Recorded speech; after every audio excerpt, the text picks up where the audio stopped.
Thinking about buying a home in a seller's market like we have now? Here are 5 tips to make sure you don't overpay and your offer is the one that wins your dream home.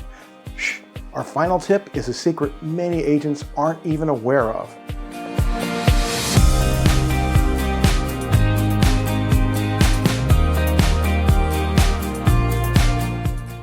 Right now, the inventory of homes for sale is lower than normal.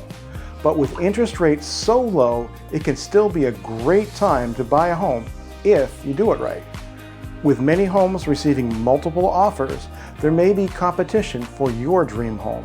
Here are our 5 tips, including one that is relatively unknown, to help you be successful when you buy a home.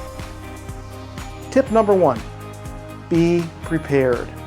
It is always vital to be pre-approved for a mortgage before looking for a home, and it's an absolute must in a seller's market. Most sellers won't even entertain an offer that isn't cash or that has mortgage pre-approval. Plus, you'll know just how much home you can purchase.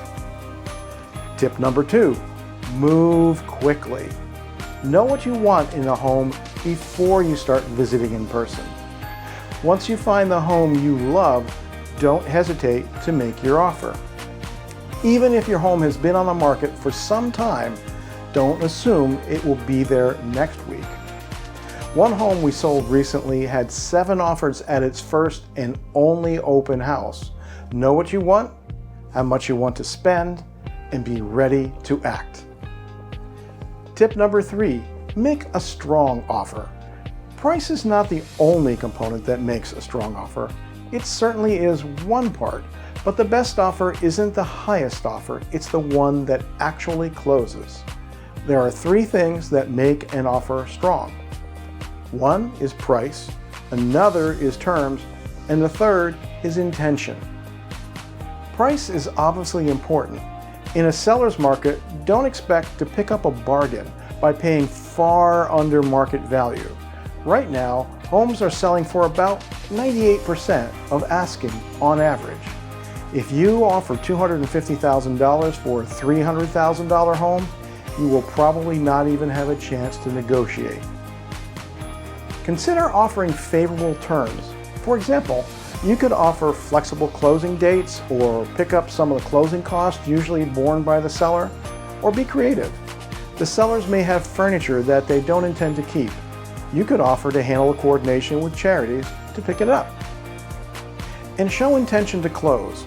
One way to do this is to include a larger good faith deposit. If you put down $2,000 on a $300,000 home, the sellers may think you aren't really serious. That isn't a lot to risk. You can even include a second good faith deposit after you have your home inspection. This definitely shows that you intend to go through with the transaction. Note that your good faith deposit is put in escrow, so if you cancel a contract and aren't in breach of contract, it will be returned to you. For example, some contracts can be canceled by the buyer anytime before the end of the inspection period. Tip number 4, understand the seller's motivation. A good buyer's agent will try to find out why the seller is selling their home. They may need to sell quickly because they are relocating, or they may be buying another home. You could offer to close quickly or to be flexible with your closing date to ease their stress. You could even offer to lease the home back to them for a week or 2 while they move out. If you know what motivates them, you can tailor your offer to meet their needs. Tip number 5, the secret tip. Include an escalation clause. This is something that many agents aren't even aware of. It works like this. You found a home you want to pay $300,000 for, but you would go as high as $325,000. You offer $300,000 and include a clause that says you will beat any offer by $2,000 up to a maximum of $325,000. Another buyer offers $310,000. Your offer is automatically increased to $312,000. This can help you in a couple of ways. First, you counter-offer immediately. Without this clause, the seller may have accepted $310,000 without giving you a chance to respond. or they will just tell you they have a higher offer. Realtors aren't allowed to say how much higher the other offer is, so you may end up countering higher than you actually need to. This little trick has helped several of our team's buyers win their home.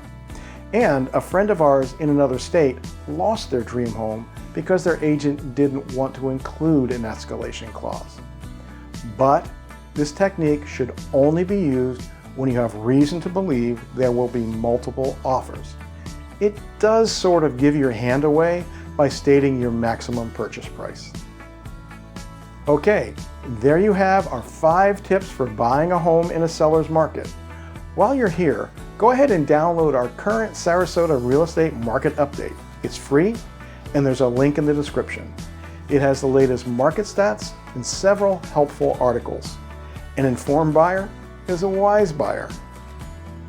If this video was helpful, please hit that like button and also subscribe to our channel so you'll know when we post new content. Thanks for watching and have a great day.